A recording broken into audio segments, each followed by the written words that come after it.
Hello, this is Rich Masana with Bristell Aircraft. We have a brand new Bristell 2019 aircraft here, and what I'm going to show everyone in our Bristell Nation here is what we found to work the best for keeping that nose wheel steering fork to have just slight resistance as opposed to it being loose. We found if it's loose, you could have some shimmying, you could have premature steering cable failure, and we want to try to eliminate that. So I'm going to show everyone here as to how we have found to just keep a little bit of tension onto the nose wheel steering fork, and we've had very good success with it. So the first thing we need to do is take off all of our upper and lower cowling. We need to remove the fairings around the nose gear arm and have the nose gear to look just like this. Now, this particular unit is what we call the dual cable system. The dual cable system has two Teleflex cables that operate in a push-pull method that BRM Aero came out with in the early 2018 era. We can convert your single cable system to this. It's a little bit of an extensive job, but it can be done. We've done several of them here, but it's basically removal of the arm, the fork, and your rudder pedal bars inside the aircraft, which that's where it gets to be the labor intensive part. So after we get our nose wheel area like this, what we need to do is go to the back of the airplane and either have a tie down point in your floor, or we use a weighted 5-gallon bucket filled with cement. This seems to work quite well to keep that nose gear up off the ground, so you can do any kind of nose gear related service. So what we'll do is we'll attach this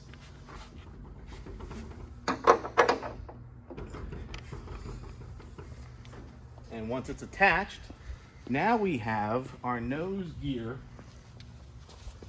up in the air.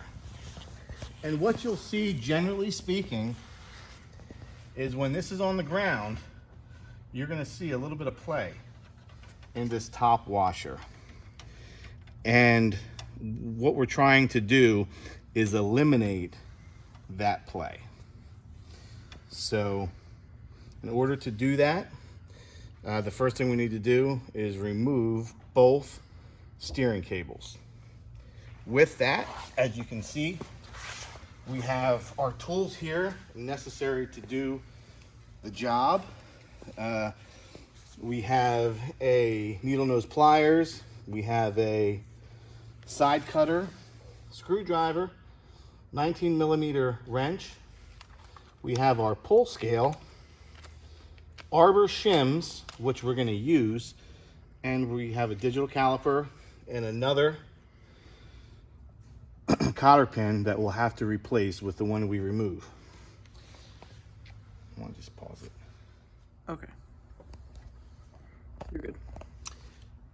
So what we'll do first is we'll mark where the cotter pin comes through, and then that'll be exactly where we want the cotter pin to come back through again. So that's step one. We'll use a paint stick or a permanent marker for that. We'll let that dry. We'll get our screwdriver, and now we need to pop off our retaining clips for the nose gear steering, which you can do with a screwdriver. Just a half round clip that goes into a hole. There's the one. comes off. And now the rod end can be moved from the ball.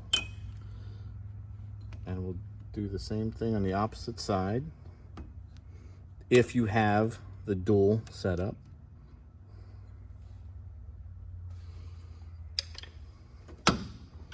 Now, what we'll have here is both of these up, and you can see how we have some free play here. How we measure this, come on this side, is we take our scale, we set our scale to 0, and we measure it. If we look at the first hole being a screw hole, second hole, third hole, this is where I found to measure what we're getting. So if we hold up our cables and we pull, we take an average reading from 2 or 3 pulls with the cables out of the path, and we can see on this that we're showing just under 3 pounds of pull.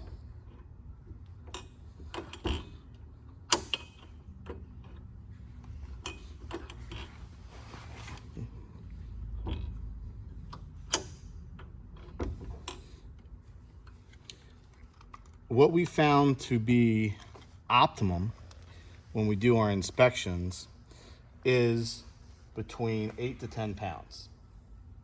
So in order to get between 8 and 10 pounds, okay, we must pull our cotter pin out, pull our nut off, and insert a shim under the nut. So to help you guys out, what I've done, and this is something that you should do, is get cable ties or wire ties and go through the riv nut of the bracket, and you can hold that cable up out of the way. So free flowing or free spinning, you don't have to try to hold it with your hands. And if we do that, you're gonna see on our cable pull here, cable pull, on our scale here, I mean, it's about 1 pound, maybe 2. So this is, you know, I had said earlier, you know, around 3 or so, but it's definitely more so around 1 or 2. Again, target point is 8 to 10. So what we're gonna do is we're going to take our cotter pin out after we had it marked here.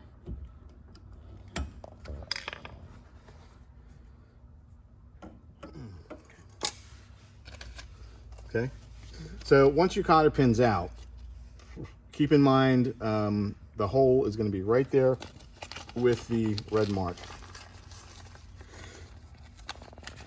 I use arbor shims. I sell these, or you can get them from McMaster Car. The UPC number is 84140. They're stainless steel arbor shims. What I found is that we got to go pretty light.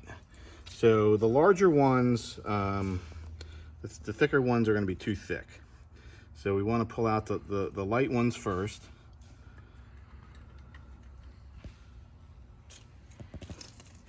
Thin ones. And we're going to take our calipers and we're going to measure them. So this one is 0.36 millimeter.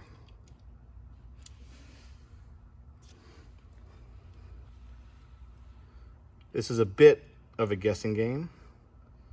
This is 0.07 millimeter. It's on the small side. 0.49 millimeter.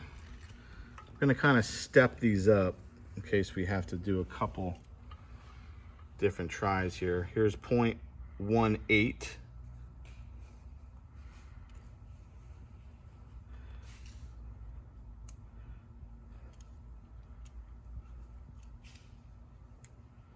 .05,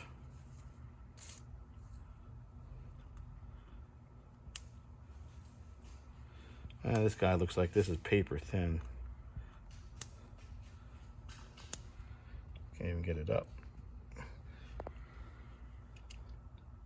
This is point 0.02.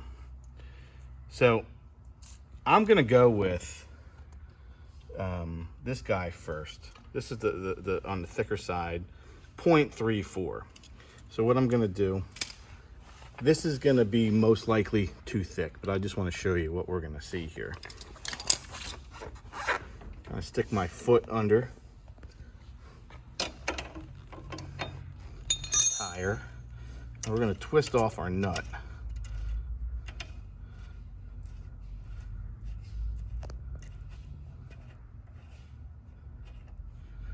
And just so I can show you how this system works, is it basically the shaft of the fork goes up through a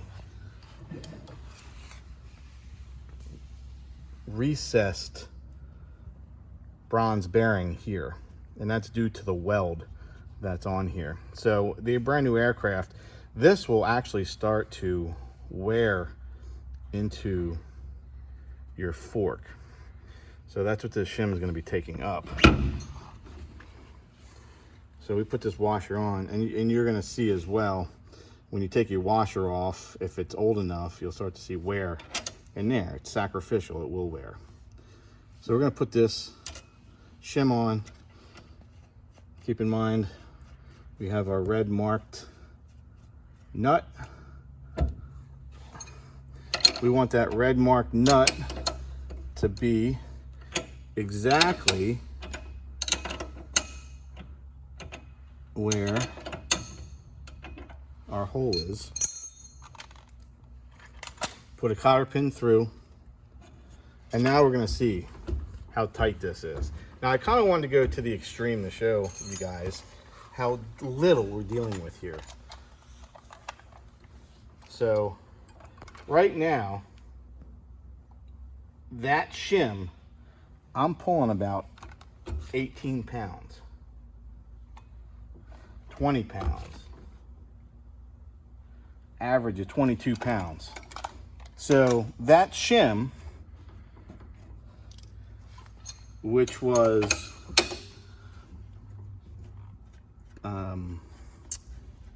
let's see what that shim was, 0.34 millimeter, which is 1/64 of an inch, was too big. Okay, normally what we find is that the shim we're going to need to put us in the 8 to 10 pound range is probably about half that, like 1/28, 0.17, or even less. But we're going to go with this 0.17. Okay, so we're going to put this 0.17 on.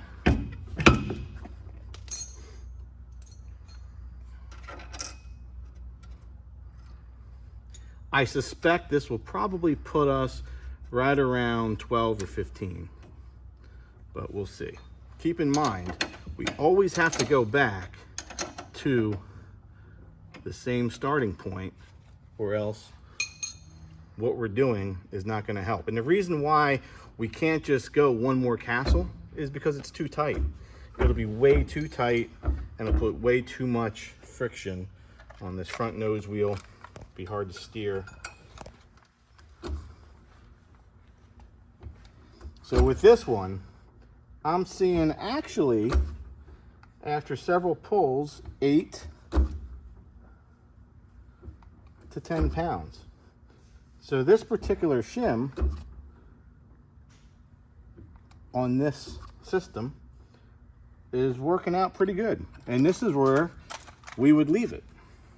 So this shim was we'll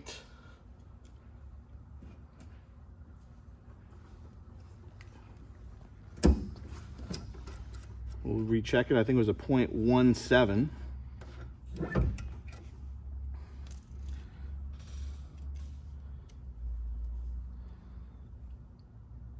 0.17, 0.16 at 1/28 of an inch.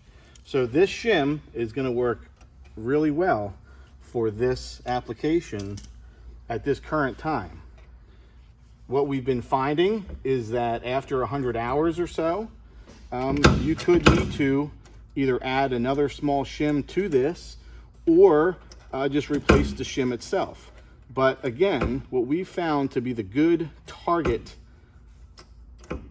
is 8 to 10 pounds.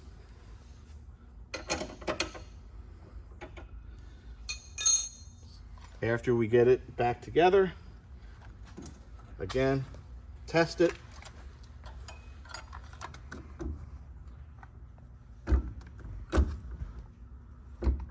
I'm seeing about 8 or 9 pound, which is what I found to be the best. Basically put everything back together in reverse order and away you go. So this is what we found to be good tension here on the nose wheel.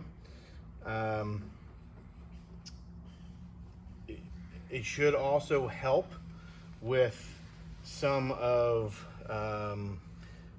higher speed taxi issues. We've also seen it could help with keeping your ball centered in coordinated flight with your nose wheel pant. Again, this is a wearable. This is wearable. It's going to continue to wear. That's why it needs to be properly shimmed. And if you start to feel any shudder or any excess wobble, check this using this procedure. And don't overinflate your nose wheel tire. We've been finding that 20 to 25 pounds works really good. I've got some customers that like to run between 16 and 18 pound.